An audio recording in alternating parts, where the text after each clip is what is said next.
Hello friends, मैं प्रीति सोनी छत्तीसगढ़ से। Friends, आजकल सबसे बड़ा सवाल यही बना हुआ है कि सतयुग कब आएगा, 2028 में या 2032 में। हमारे हिसाब से तो 2028 में ही सतयुग आ जाएगा। आप देख रहे हैं कितना ज़्यादा अधर्म बढ़ चुका है। झूठ को ही सच माना जा रहा है और सच को दबाया जा रहा है। भगवान ने स्वयं कहा है, जब जब अधर्म की हानि होगी तो वो अवतार लेंगे। और जो इस दुनिया में आया है उनको तो नाना प्रकार के कष्ट झेलने ही पड़ते हैं, फिर वो चाहे राम जी हो या कल्कि जी हो। जैसे राम जी भी आए दुनिया में तो कितने प्रकार के उनको तरह तरह के कष्ट झेलने पड़े। 14 वर्ष का वनवास हो गया, वहाँ माता सीता का अपहरण हो गया, लक्ष्मण जी घायल हो गए। तरह तरह के वो कष्ट झेलने के बाद अपमान सहकर वो मर्यादा पुरुषोत्तम कहलाए। इसका मतलब साफ है कि दुनिया में जो आया है उनको अनेक तरह के कष्ट और कष्टों को सहकर आगे बढ़ना पड़ेगा। इसी तरीके से जब कल्कि जी भी आएंगे तो उनके जीवन में भी अनेक तरह के कष्ट रहेंगे। लेकिन राम जी का जीवन यही सिखाता है कि जब वो अधर्मी का वध किए और सहनशीलता त्याग के साथ आगे बढ़े। इसका मतलब है कि धर्म की स्थापना के लिए सहनशीलता और त्याग भी जरूरी है। जब मोदी जी ने सत्ता संभाली उसी समय टाइमलाइन डिसाइड हो गया था। जैसे लक्ष्मण जी ने 14 वर्ष तक की सत्ता संभाली ना चाहते हुए भी, और जब राम जी वापस लौट कर आए तो सत्ता उन्हें दे दी। उसी प्रकार भी जब मोदी जी 14 साल तक राज कर लेंगे और जब कल्कि जी आएंगे तो वो सत्ता उनके हाथों में सौंप देंगे। जैसे राम जी ने 13 वर्ष तक के वनवास किया और 1 साल रावण से युद्ध किया, उसी तरीके से कल्कि जी भी 13 वर्ष तक के नाना प्रकार के कष्टों को सहकर दुनिया में रहेंगे और 1 साल के लिए वो सत्य की तलवार लेकर, यहाँ पर तलवार की बात की गई है तो वो सत्य की तलवार है। ये नहीं कि तलवार लेके आएंगे तो वो किसे मारेंगे।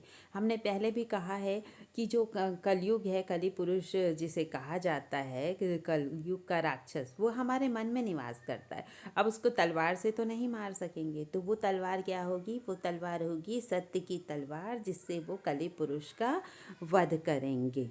और उसके बाद मोदी जी उन्हें सत्ता सौंप देंगे 14 साल में। जैसे बिल्कुल रामायण में हुआ था कि लक्ष्मण जी इंतज़ार कर रहे थे कि कब श्री राम जी आए, इसी तरीके से मोदी जी इंतज़ार कर रहे हैं कि कब वो कल्कि जी आए और उन्हें वो सत्ता सौंप दे। इसलिए 2028 तक के मोदी जी का पूरा 14 साल का कार्यकाल पूर्ण हो जाएगा और वो सत्ता सौंप देंगे। इसी आधार पर हमने कहा कि पूर्ण सतयुग 2028 में आएगा। जि आज हम कलयुग में हैं, जहाँ झूठ को सच बताया जा रहा है, धर्म का मजाक बनाया जा रहा है और अधर्म को ताकत समझा जा रहा है। लोग कहने लग गए हैं ना कि कहाँ है ईश्वर। हमारे कमेंट में भी लोग कहते हैं कि आप तो बड़ी बड़ी बात करते हो, कोई भगवान नहीं आने वाले, सब कुछ हमें ही संभालना है। तो फ्रेंड्स, ये इंसान के बस की बात ही नहीं है कि वो सब कुछ संभाल सके। इसलिए इंतज़ार तो करना पड़ेगा, कोई माने ना माने, लेकिन भगवान तो बिल्कुल होते ही हैं। जब अधर्म अपनी सीमा पार कर जाता है तब ईश्वर जरूर आते हैं। वेद पुराणों में भी कहा गया है कि कल्कि जी जरूर आएंगे। जैसे श्री राम जी को वनवास में अनेक प्रकार के कष्ट सहने पड़े, वैसे भी कल्कि जी अनेक प्रकार के कष्टों को सहते हुए वो जरूर प्रकट होंगे। वे अचानक नहीं आ जाएंगे। उनके आगमन के पहले दुनिया अंधकार में डूबी होगी, अंधकार अपने चरम पर होगा, तब कल की भगवान प्रकट होंगे। इसलिए जीवन में कठिन समय आए तो ये मत सोचिएगा कि भगवान आपको भूल गए हैं। भगवान आपको भूले नहीं हैं, वो बस सही समय का इंतज़ार कर रहे हैं। भगवान आपको किसी बड़े उद्देश्य के लिए तैयार कर रहे हैं और फिर इससे क्या होगा? धर्म की जीत होगी। तो हम लोगों को भगवान पर विश्वास रखना चाहिए ना। जब भी हम धर्म की बात करते हैं तो लोग आकर उल्टे सीधे कमेंट करते हैं। खैर, कमेंट से तो फ़र्क नहीं पड़ता, क्योंकि बहुत सारे लोग हमें सपोर्ट भी कर रहे हैं कि हम सही कह रहे हैं। और हमारा उद्देश्य भी है कि धर्म का प्रचार प्रसार हो।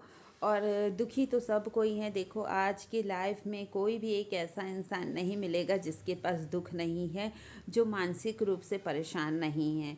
तभी आप देख रहे हैं कि अलग अलग तरह की बीमारियां होती जा रही है। कुछ भी बीमारी हो जा रही, किसी को कुछ समझ नहीं आ रहा है, कोई कहीं पे भी जा रहा है, गिर जा रहा है, मर जा रहा है, किसी को कुछ भी समझ नहीं आ रहा है कि ऐसा क्यों हो रहा है। डॉक्टर भी हैरान है, परेशान है, लोग कुछ भी कारण बता देते हैं। अब कुछ कारण तो बताना है कि लोग मर रहे हैं तो क्या कारण बताया जाए, तो यही कारण बता देते हैं कि ऐसा ऐसा हुआ इसलिए ये चला गया। लेकिन फ्रेंड्स, सच्चाई ये है कि कोई भी नहीं समझ पा रहा है कि क्या हो रहा है। और आप अपने चारों तरफ भी देख लीजिए कितने तरीके से लोग परेशान हैं। पूरी दुनिया इस समय परेशान है, ऐसा नहीं कि भारत बस परेशान है। और परमाणु बम जो बनाए जा रहे हैं, आप देख रहे हैं, तो ये इसका भी ये बना के नहीं रखा गया है, इसका भी उपयोग ये लोग जरूर करेंगे। अभी आप देखिएगा 2026 से लेकर 2028 के बीच में इस परमाणु बम का भी ये उपयोग करेंगे। तो आप बताइए कहाँ से दुनिया सुरक्षित है। और ये नहीं तो लोग परमाणु बम तो बना रहे हैं, ये तो चलिए इंसान बनाया हुआ है, कृत्रिम है। प्रकृति भी कौन सा हमें सपोर्ट कर रही है। प्रकृति भी अपने विकराल रूप में आ गई है। हमने प्रकृति को बहुत नुकसान पहुंचाया है, तो प्रकृति की भी अब बारी आई है। अब जो जैसा करेगा वैसा तो भरेगा ही, समझ लो। तो हम इंसान भी कम नहीं किए हैं, हमने भी प्रकृति को नाना प्रकार से नुकसान पहुंचाया है, कहीं से भी नहीं छोड़ा। जितना प्रदूषित कर सकना था हमने पूरी तरीके से प्रकृति को प्रदूषित किया है। तो फ्रेंड्स, ऐसा है कि इसी टाइम पे अब बताओ, दुनिया तो बच नहीं रही है, तो हमें कौन बचाएगा। ये लोग जो बड़ी बड़ी बातें करते हैं ना हमारे कमेंट में आकर, या ऐसे भी, ज़रूरी नहीं कि हम अपने पोस्ट की बात करें, ऐसे भी आप लोगों ने भी सुना होगा कि लोग बड़ी बड़ी बात करते हैं, भगवान तो कुछ नहीं है, हम ही सब कुछ कर सकते हैं, इंसान ही सर्वसमर्थ है। तो कहाँ से समर्थ है इंसान।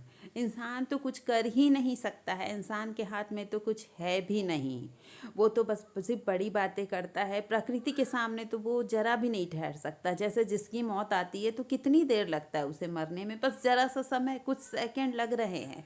उसके बाद भी मतलब वो एक था ना कि यक्ष ने जब युधिष्ठिर जी से प्रश्न किया था, तो युधिष्ठिर जी से पूछा था कि सबसे बड़ा आश्चर्य कौन है, तो युधिष्ठिर जी ने जवाब दिया था कि सबसे बड़ा आश्चर्य ये है कि रोज लोग जो है लाखों को मरते देखते हैं, लेकिन फिर भी सोचते हैं कि वो अमर है। तो हम जब भी किसी से बताते हैं कि ऐसा ऐसा होने वाला है आने वाले समय में, कोई नहीं मानता, बोलते हैं हमारे साथ तो ऐसा नहीं हो रहा है, हम तो अच्छे से हैं। और कुछ लोगों को बताओ फ्रेंड्स, कुछ लोगों को मैंने ये बताया, वो लोग नहीं माने कि ऐसा ऐसा होने वाला है, कुछ दिन बाद वो चले गए। मुझे खुद को ही ऐसा बुरा लगा कि मैंने कहा तो मेरी वजह से तो ऐसा नहीं हुआ है, लेकिन कुछ लोग तो चले भी गए, भले वो हमारी बात नहीं मान रहे थे। क्योंकि जब भी धर्म की बात होती है तो लोगों को बात काटनी तो बहुत ज़्यादा ज़रूरी हो जाती है। हम किसी भी टॉपिक पे बात करें ना, कोई आके हमारी बात को नहीं काटेगा। हम जैसे बोलेंगे कि ये दवाई है, डॉक्टर ने कहा है 4 टाइम पियो, 5 टाइम पियो, खाली पेट पियो, भरा पेट पियो, सोने से पहले पियो, उठने के बाद पियो, इतना कुछ भी हम सब बताएंगे ना, सब विश्वास करेंगे कि हाँ हाँ ऐसा ऐसा हुआ है।